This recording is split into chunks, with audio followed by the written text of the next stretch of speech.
Itu keren. Kehidupan dalam rencana Tuhan. Hana Hanoi adalah senjata ampuh pasukan Vietnam Utara ketika mereka secara mengherankan mengalahkan Amerika Serikat yang datang dengan persenjataan yang jauh lebih modern. Hana Hanoi, senjata apa ini?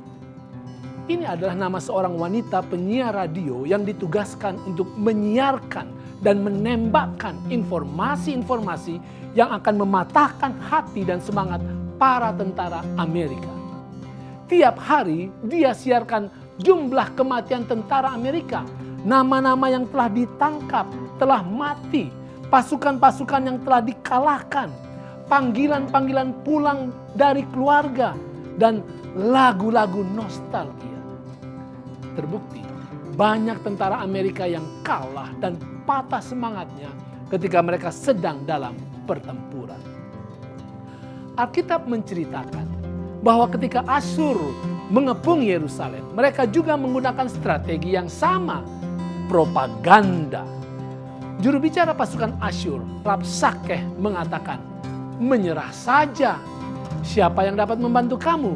Mesir? Itu adalah kerajaan yang sudah patah terkulai. Siapa yang dapat membantu kamu? Tuhan."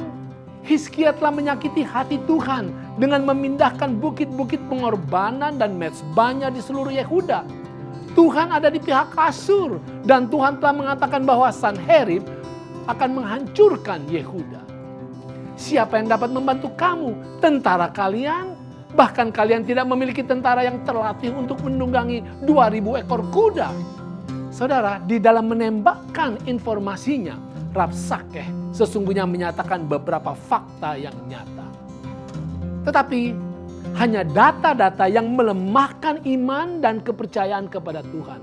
Tujuannya jelas, membuat umat Tuhan lengah, lemah, dan kalah.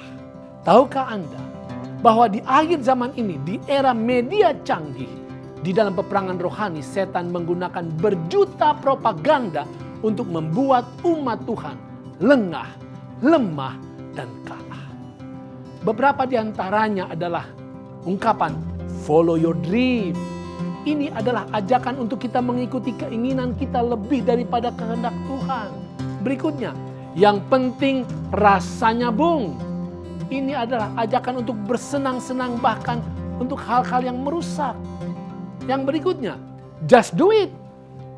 Lakukan saja. Ini adalah ajakan untuk kita bertindak tanpa ragu, tanpa takut, dan walaupun tanpa bertanya kepada Tuhan.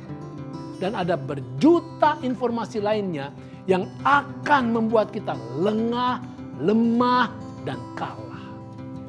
Ketika Jepang datang ke Indonesia di tahun 1942, mereka datang dengan propaganda yang memikat. Mereka katakan bahwa Jepang adalah saudara tua yang akan membantu Indonesia bebas dari penjajahan Belanda. Nyatanya, setelah mereka disambut hangat, Jepang malah menjadi penjajah yang jauh lebih menyakitkan. Saudara, kemenangan suatu peperangan ditentukan oleh senjata yang digunakan. Propaganda adalah senjata ampuh setan di Taman Eden, apalagi di zaman now. Propagandanya mencampur baurkan data, fakta, dan dusta.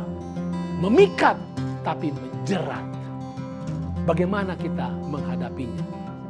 Alkitab katakan, Mazmur 119 ayat 105, "Firman-Mu itu pelita bagi kakiku dan terang bagi jalanku." Mazmur 119 ayat 11, "Janji-Mu kutaruh di dalam hatiku, supaya aku tidak berdosa kepadamu." Saudara, jangan lengah, jangan lemah, jangan kalah. Firman Tuhan harus kita miliki. Firman Tuhan harus kita selidiki. Firman Tuhan harus kita hayati. Firman Tuhan harus kita jalani. Maka kita akan hidup rohani, berani, penuh arti di dalam kebenaran yang hakiki. Itu keren.